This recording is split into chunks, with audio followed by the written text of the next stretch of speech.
Hello guys, concept class में आपका स्वागत है। आज मैं आप लोगों को इंग्लिश पढ़ाऊंगा। बिल्कुल बेसिक से बिल्कुल जीरो लेवल से आप लोगों को स्टार्ट करा के बिल्कुल एडवांस लेवल तक लेके जाऊंगा। हमारी लाइफ में आप लोगों को पता ही है कि इंग्लिश की बहुत इंपॉर्टेंस है। सारा काम आजकल इंग्लिश में ही हो रहा है। तो बहुत सारे लोग होते हैं, छोटे बच्चे भी होते हैं, बड़े बूढ़े सब लोग चाहते हैं कि तो उनको भी इंग्लिश आए।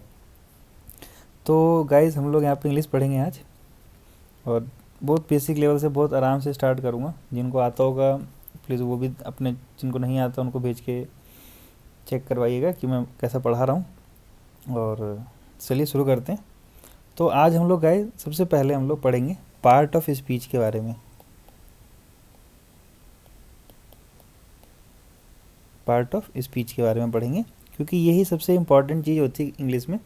सबसे बेसिक यही होता है कि हम लोग नाउन के मतलब जो हमारे सेंटेंस होते हैं उनकी चीज़ों को पकड़ें कि क्या चीज़ क्या है।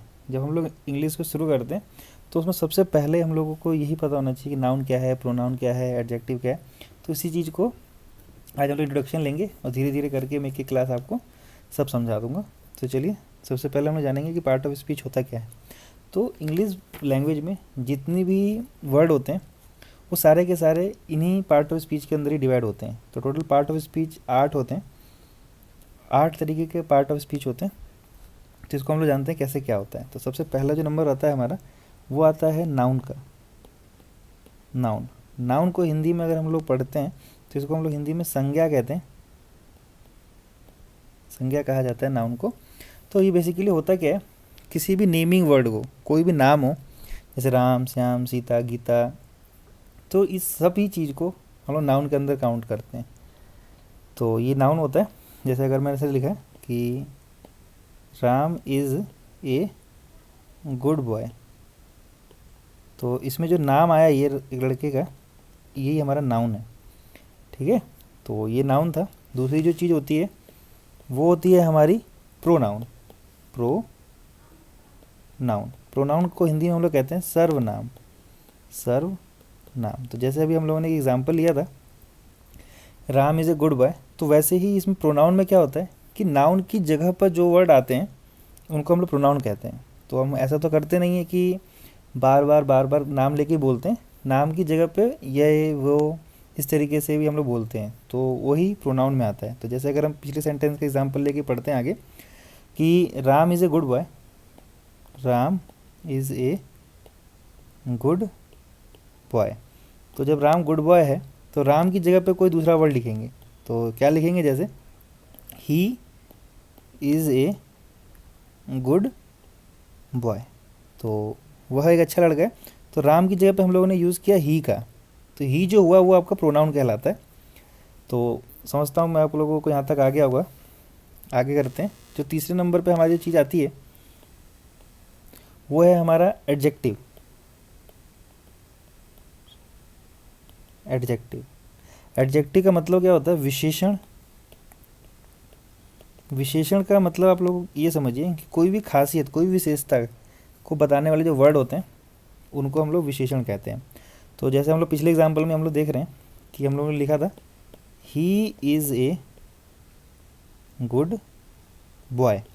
तो इसमें जो गुड है वो खासियत है राम की कि वो कैसा लड़का है, अच्छा लड़का है।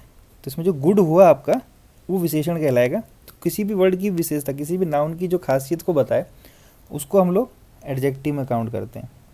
अगली जो चीज़ हम लोग पढ़ते हैं वो है चौथी चीज़, वर्ब के बारे में पढ़ते हैं। वर्ब का मतलब होता है क्रिया। क्रिया का मतलब आप लोग ये समझ सकते हैं काम, कोई भी काम हुआ तो उसको हम लोग कहते हैं वर्ब। तो किस तरीके से होता है ये, जैसे मैं लिखूँगा I am playing a game, मैं खेल खेल रहा हूँ। तो मैं क्या कर रहा हूँ, मैं क्या काम कर रहा हूँ, तो गेम खेलने का काम कर रहा हूँ। तो ये जो प्लेइंग हुआ इसी को हम लोग क्रिया समझते हैं। पाँचवें नंबर पे आपका आता है एडवर्ब, ADVERB। तो जैसे हम लोगों ने पढ़ा कि एडजेक्टिव होता है, वैसे ही ये एडवर्ब होता है। इसको हम लोग हिंदी में बोलते हैं क्रिया विशेषण। तो क्रिया विशेषण क्या होता है बच्चों? ये क्रिया की खासियत बताता है कि मतलब काम कैसा हो रहा है। जैसे हम लोगों ने पढ़ा था एडजेक्टिव होता है वो नाउन की खासियत को, नाउन की बातों को डिफाइन करता है, तो वैसे ही ये वर्ब की बातों को डिफाइन करता है कि काम कैसा हो रहा है। ठीक है ना? तो जैसे अगर मैं लिखूँगा एक आई एम रनिंग, मैं दौड़ रहा हूँ, तो ये तो हो गया हमारा क्रिया की बात। लेकिन अगर हम थोड़ा सा डिफाइन करते हैं, एडवर्ब में लाने की कोशिश करते हैं, तो लिखूँगा I am running very fast, very fast. तो मैं कैसे दौड़ रहा हूँ? वेरी फास्ट दौड़ रहा हूँ। तो इसको हम लोग कहते हैं एडवर्ब। समझ सकते, उम्मीद करता हूँ आप लोगों को समझ में आ गया होगा। अगली जो चीज़ हम लोग पढ़ेंगे 6 नंबर पे, वो हमारा आता है प्रीपोजिशन। अगली चीज़ होती है वो होती है हमारी प्रीपोजिशन। तो प्रीपोजिशन का जो मतलब क्या होता है? संबंध बोधक अवयव, अव्यय। तो उसको हम लोग हिंदी में लिखते हैं संबंध बोधक अव्यय, अव्यय। तो इस तरीके से होता है ये। इसमें क्या होता है कि किसी की पोजीशन को बताया जाता है। जैसे आप लोग यहाँ के नाम से समझ रहे हैं पोजीशन, तो पोजीशन का मतलब ये होता है कि किसी चीज़ की पोजीशन कहाँ है, कैसे है, इसको हम लोग समझने की बात करते हैं प्रीपोजिशन में। तो होता क्या है, जैसे इसके एग्जांपल में समझते हैं इन, अंडर, ऑन, ये सारे की सारी चीज़ें होती हैं, इसको हम लोग समझते हैं प्रीपोजिशन में। जैसे कि इसका एग्जांपल लेके समझते हैं my book is on the table. इसका क्या मतलब है? मेरी जो किताब है वो टेबल के ऊपर। तो ऑन जो हमने इसमें लगाया है, इसमें जो ऑन लगाया हमने, ये हमारा बता था पोजीशन। तो किसकी पोजीशन बता रहा है? बुक की पोजीशन बता रहा है कि बुक मेरी टेबल पर है। तो इस ऐसे वर्ड को हम लोग कहते हैं प्रीपोजिशन। आगे हम लोग समझते हैं 7वें नंबर पे जो हमारा आता है वह है हमारा कंजंक्शन, JUNC, कंजंक्शन। कंजंक्शन का मतलब होता है समुच्चय बोधक अव्यय, समुच्चय बोधक अव्यय। तो ये क्या होता है? इसमें हम लोगों को ये पता चलता है कि दो वर्ड को, दो फ्रेजेस को या दो सेंटेंसेस को किस तरीके से जोड़ा गया है। तो इसका एग्जांपल समझते हैं एंड, बिकॉज।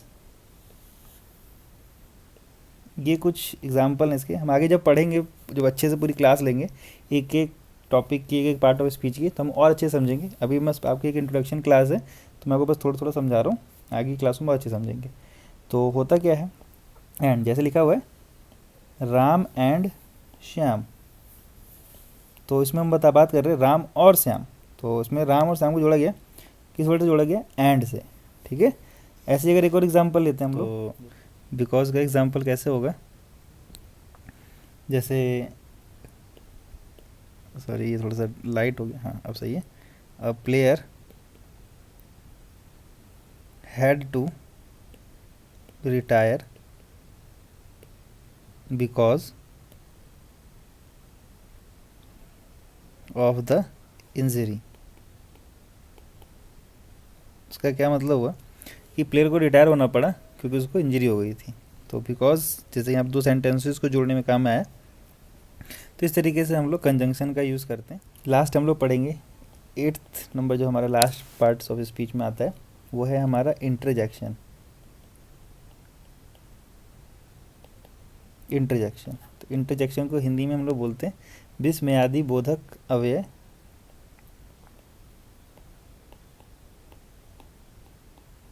बोधक अव्यय। तो ये क्या होता है, हम लोग अचानक से जो सडन जो फीलिंग आती है हमारी, जो हम लोग कोई भी बोलना होता है, जैसे हम लोग समझते हैं ओह अलाश, या फिर हम लोग जैसे कि कुछ नेगेटिव फीलिंग आती है हमारी, तो उस तरीके की जो वर्ड को एक्सप्रेस करने के लिए उसी को हम लोग इंटरजेक्शन यूज़ करते हैं। इसमें हम लोग हमेशा एक्सक्लेमेशन मार्क लगाते हैं और उसके बाद से इसका यूज़ किया जाता है। तो अगर हम लोग देखने की कोशिश करें, जैसे अगर एक एग्जांपल समझते हैं, देखते हैं oh you are very sad, मतलब इसे होगा ओह तुम बहुत दुखी हो। तो इस तरीके के कुछ भी सेंटेंसेस होंगे तो वो हम लोग इंटरजेक्शन में समझते हैं। तो ये था मेरा पार्ट्स ऑफ स्पीच का पूरा एक्सप्लेनेशन। एक बार फटाफट से रिवीजन कर लेते हैं कि हम लोगों ने आज क्या पढ़ा, ताकि आप लोगों को अच्छे से ध्यान रहेगा। तो सबसे पहले हमने पढ़ा था नाउन, जिसको संज्ञा कहते हैं। कोई भी नाम का जो भी वर्ड होगा उसको नाउन कहते हैं। दूसरी चीज़ होती है प्रोनाउन। ये नाउन की जगह पे जो वर्ड को यूज़ किया जाता है वो हमारे प्रोनाउन में आते हैं। तीसरा था हमारा एडजेक्टिव। ये क्या होता है? विशेषण, मतलब नाउन की या प्रोनाउन की जो विशेषता बताते हैं वर्ड, उनको हम लोग एडजेक्टिव कहते हैं। वर्ब था अगला हमारा। वर्ब में क्या था कि कोई भी काम हो रहा होता है, किसी भी सेंटेंस में किसी काम का पता चलता है, तो जो वर्ड इस बात को बताते हैं उनको हम लोग वर्ब कहते हैं। अगला था हमारा एडवर्ब। एडवर्ब क्या था कि जो भी विशेषता होती है काम की क्या विशेषता है उसको हम लोग बताने वाले वर्ड को एडवर्ब कहते हैं। प्रीपोजिशन, ये पोजीशन बताते हैं किसी भी नाउन की या प्रोनाउन की कि कोई चीज़ कहाँ पर है। तो जैसे हमने एग्जांपल में समझा था कि my book is on the table, तो जो मेरी किताब है वो कहाँ पर है? टेबल पर है। अगली जो चीज़ थी वो हमारी थी कंजंक्शन। कंजंक्शन दो वर्ड, दो फ्रेजेज या दो सेंटेंसेस को जोड़ते हैं, जैसे राम एंड श्याम और सीता और गीता। इसका अगला जो था हमारा इंटरजेक्शन था। ये अचानक से जो एक्सप्लेनेशन आती है, हमारी जो एक्सप्रेस सडन फीलिंग जो होती है उसको एक्सप्रेस करने के लिए इन वर्ड का यूज़ किया जाता है, जैसे oh you are very sad. तो आशा करता हूँ दोस्तों आप लोगों को सब समझ में आया होगा। तो इस चैनल पे मेरे साथ जुड़े रहिएगा और मैं इसी तरीके की वीडियो आप लोगों के लिए और लाता रहूँगा, ताकि आप लोगों की इंग्लिश धीरे धीरे करके काफ़ी अच्छी हो जाए। तो मेरे साथ बने रहिए।